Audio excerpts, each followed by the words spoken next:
back to my YouTube channel! So for today's video guys, meron na naman ako sa inyong i-share na isang online lending application. And alam nyo ba, ang binawas lang dito is disbursement fee, which is 45 pesos lamang po.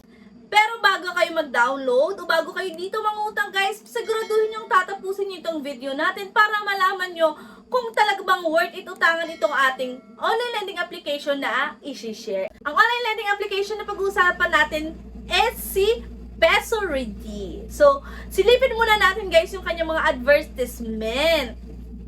So, sabi dito guys, get up to 8,000 with 0% interest for new and 30,000 for repeat borrower.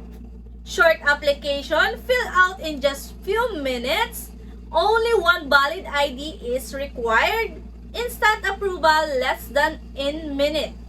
Instant disbursement to prepared bank, account or e-wallet. Enjoy fast and convenient financing assistance service.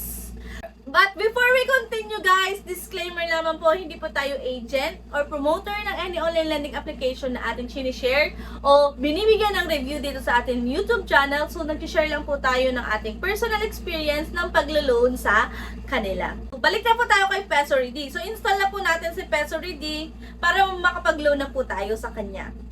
Upon opening this online lending application guys, dito na po tayo mapupunta sa kanyang mga i-access, which is the phone information, geo-position, camera, installed app, and others. So, kung magpapatuloy lang po tayo, click lang po natin yung agree.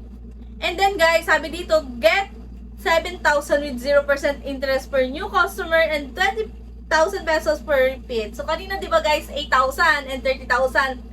Ngayon, nabawasan na siya. Naging na siyang 7,000 at naging na din siyang 20,000. So, aliban talaga dito ang totoo Peso-Ready.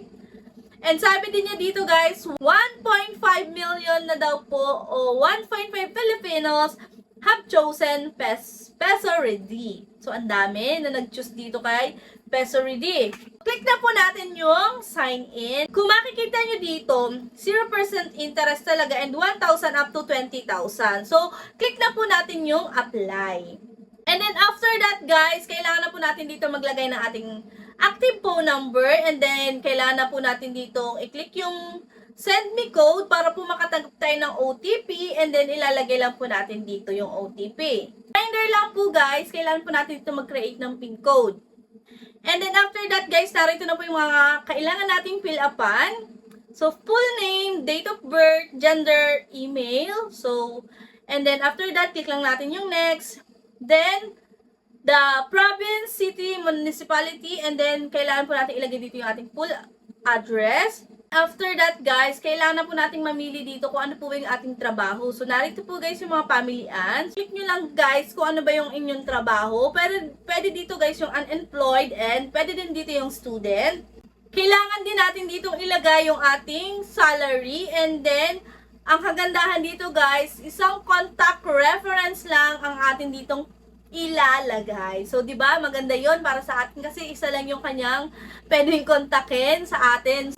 Compare dun sa iba na napakadami, merong 5 contact reference pang ilalagay. So, dito guys, good thing ito kay Peso-Ready kasi isa lang yung kailangan nating ilagay. And then, narito po yung mga ID na pwede nating gamitin. So, sabi dito guys ni Peso-Ready is, you will receive an increased loan amount daw kung ang gagamitin natin is PRC ID, SSS ID, or UMID ID. Pero kung wala naman kayo nung tatlo, pwede yung PhilHealth, PhilSys, Postal, Passport TIN, and Driver's License and Voter's ID. So ako guys, ang ginamit ko po is Passport. And then, kailangan lang natin picturean. And then, tayo po, kailangan po natin mag-take ng selfie. Hawak yung ating ID. And then, kailangan natin ilagay dito yung ating correct data o yung number o yung passport numbers. And then, after that, kailangan na po nating mamili ng disbursement option. So, available po dito si bank account and e-wallet. And meron pong pa-reminder dito si Peso-Ready na bank account guarantees up to 100% chance of approval. So, 100% daw po yung chance approval ninyo kung ang gagamitin is yung bank account. Pero guys, sinasuggest ko, huwag nyo na gamitin yung yun yung mga bank account. So, doon na lang tayo sa e-wallet para ma-secure o kasi ngayon guys, mahirap na, 'di ba? Malay nyo kung lalo na kung marami lang yun yung mga bank account, 'di ba? So, wag niyo lang ilagay yun. Dito na tayo sa e-wallet. And ang mga available na e-wallet dito si GCash, GrabPay Wallet, and si PayMaya. And guys, meron dito ha, tingnan nyo, ang kanya lang talagang ibabawas is yung kanyang disbursement fee. And then mag-intay lang tayo dito ng up to 10 seconds. And then narito na po, loan. Congratulations! Your application has been submitted. We will inform you shortly about the next step. And guys, na-approve po tayo sa ating unang loan. So which is, ang ating unang loan nga po is 1,000 pesos. After 1 minute, dumating na po sa GCash ko yung 955 pesos. So, 955 pesos na lang guys yung natanggap ko. Kasi nga po, binawas yung 45 pesos na disbursement fee kay Peso Ready. So, yun guys yung paglo-loan and yun yung amount na binigay sa akin. And yun po yung binawas ni Peso Ready. Para sa akin guys, maganda siya sa unang try kasi 45 pesos lang yung kanyang binawas. Wala pa siyang interest. So, and guys, alam nyo ba, kung makikita nyo dito, 10 days na po ito ha, hindi na po siya 7 days. 10 days na po yung kanyang repayment date. So, after 10 days guys, kailangan na po natin magbayad. So, okay na din yung 10 days kaysa naman sa 7 days. Yun po yung about kay Peso Ready. So, ano sa palayan nyo guys? Itatry nyo ba siya o hindi? Para sa akin guys, is okay naman siya. And kung nakita nyo naman, kinuha ko talaga o grinab ko talaga yung aking loan dito kay Peso Ready o yung offer sa akin ni Peso Ready. So, kung kayo nangangailangan guys ngayon, tamang-tama, itry nyo na si Peso Ready. Kasi guys, okay siya sa unang loan. So guys, kung kayo is nakapag-try na uli ng second loan dito kay Peso Ready, maganda ba siya sa second loan ninyo? I-comment nyo naman.